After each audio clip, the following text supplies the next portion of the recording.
Hello लोगोफोर नोंथांमोनखौ आंनि नैबे बड' मिक्सार इउटुब चेनेलाव बरायबाय। लोगोफोर दायो आङो नैबे बड' मिक्सार इउटुब चेनेलावहाय भिडिअ लाबोयैया गोबाव सम जाबायमोन, नाथाय दिनै नैबे समावहाय आङो जे नोंथांमोननि कमेन्टनि लेखा माने आङो सिगांहाय मोनसे भिडिअ खालामदोंमोन। बेनो जाहैबाय जे गुवाहाटी इउनिभार्सिटिनि जे बिए पासनि अरिजिनेल पास सार्टिफिकेटखौ माबोरै एप्लाइ खालामो बिनि सायाव आं भिडिअ खालामदोंमोन। दायो बेवहाय गोबांथार कमेन्ट हरनायखाय दिनै आङो बे समावहाय भिडिअ लाना फैबाय। लोगोफोर नोंथांमोना दिनैनि बे भिडिअखौ जागायनायनिफ्राय जोबनायसिम नायलांबानो जाबाय। माने जाय फंबाय बिनानावमोना दायो बिए फरायगासिनो दं बा जे ग्रेजुएशन बा बिए पास जानो थांगासिनो दं, नोंथांमोननि थाखाय नैबे भिडिअआ खोब इम्पर्टेन्ट भिडिअ जागोन। बेनिखायनो नोंथांमोना भिडिअखौ जागायनायनिफ्राय जोबनायसिम नायलांबानो जाबाय लोगोफोर।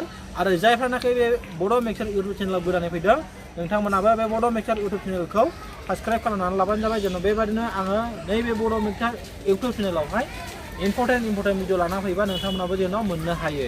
दायो लोगोफोर खोथाया जाहैबाय बे भिडिअनि मेन टपिकआनो जाहैबाय जे नोंथांमोना दायो बिए फरायगासिनो दंबा बा बिए पास बा ग्रेजुएशन जानोसैबा नोंथांमोना नोंथांमोननि कलेजनिफ्राय जे अरिजिनेल पास सार्टिफिकेटखौ नोंथांमोना मोननो हानाय नङा दै।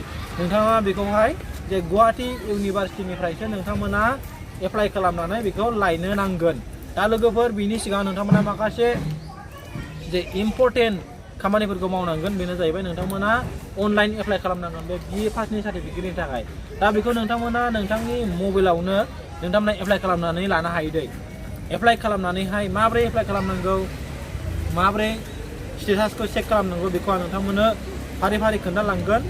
आरो नाथाय लोगोफोर नोंथांमोना गोसोआव लाबानो जाबाय, जुदि नोंथांमोननियाव सोरनियाबा जेनेबा जिखुनु सेमिस्टारावहाय बेक दङब्ला नोंथांमोना एप्लाइ खालामनो हानाय नङा दै डाइरेक्टयै।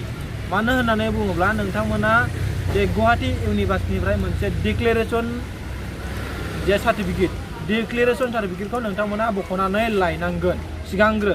बियो एप्लाइ जाया, आं डाइरेक्ट खोन्थाखाबाय नोंथांमोना बेखौ डाइरेक्ट गुवाहाटी इउनिभार्सिटियाव थांनानैहाय बे डिक्लेरेसन फर्मखौ लायनांगोन। आरो बे जेब्लानाखि नोंथांमोना अरिजिनेल पास सार्टिफिकेटखौ एप्लाइ खालामो नैबे डिक्लेरेसन सार्टिफिकेटखौ नोंथांमोना आपल'ड होनांगोन, अब्लासो नोंथांमोना नोंथांनि अरिजिनेल पास सार्टिफिकेटखौ मोननो हागोन। नाथाय लोगोफोर जायफोरनाखि first semester, second semester, last सेमिस्टारसिम जायफोरनाखि मोनसेबो बेक गैया बै बिथांमोना नैबे डिक्लेरेसन सार्टिफिकेटखौ नाङा दै। नोंथांमोना डाइरेक्ट एप्लाइ खालामदो। बेनिफ्राय जे गुवाहाटी इउनिभार्सिटिनिफ्राय जे मोननाय मार्कशिटखौ नोंथांमोना आपल'ड होनांगोन। बिनिफ्राय जे रेजिस्ट्रेसन कार्डखौ नोंथांमोना आपल'ड होबानो नोंथांमोना नोंथांनि अरिजिनेल पास सार्टिफिकेटखौ एप्लाइ खालामनो हागोन। बिनिफ्राय जुदि नोंथांमोना बुजियाखैब्ला आं खेबसे बुंबावनोसै, जायफोरनाखि फार्स्ट सेमिस्टाराव बा सेकेन्ड सेमिस्टाराव जिखुनु सेमिस्टारावहाय बेक दङमोनब्लाबो बा बेक थानानै नोंथांमोना बे बेकखौ क्लियार खालामनानै बिए पास जाबायब्लाबो नोंथांमोना जिखुनु सेमिस्टाराव बेक थानायनि जाउनाव नोंथांमोना डिक्लेरेसन फर्मखौ नोंथांमोना लायनो नांगोन गुवाहाटी इउनिभार्सिटिनिफ्राय, बा नोंथांमोना अनलाइन एप्लाइ खालामनायाव बे डिक्लेरेसन फर्मखौ नोंथांमोना आपल'ड खालामनो नांगोन। नोंथांमोना गोबाङानो मिथिखागौ जानो हागौ सिस्टेमखौहाय, आं दायो खोन्थाखाबाय। आरो जायफ्रानाखि बुजियाखै नोंथांमोना कमेन्टआवहाय सोंहरबावबानो जाबाय। दानिया जाहैबाय लोगोफोर फिस। जायफ्रानाखि जेनेरेल कर्सआव माने खुनु मेजर लायालासे फरायदों बिथांमोननि थाखाय बिदिनो 830 ना 820 बेबायदि फिसमोन। आङो बेयाव डिसप्लेयावहाय आङो होना होगोन। माने फिस लायो माखासे गुवाहाटी इउनिभार्सिटिया, नोंथांमोना बेखौ पेमेन्ट दाननांगोन। दायो बे सार्टिफिकेटनि थाखाय एप्लाइ खालामनायनि थाखाय माबोरै एप्लाइ खालामनांगौ आं नोंथांमोननो अलरेडि भिडिअ खालामनानै होखादों। बेखौ आं नोंथांमोननो नैबे भिडिअनि डिसक्रिपसनाव आं होना होगोन।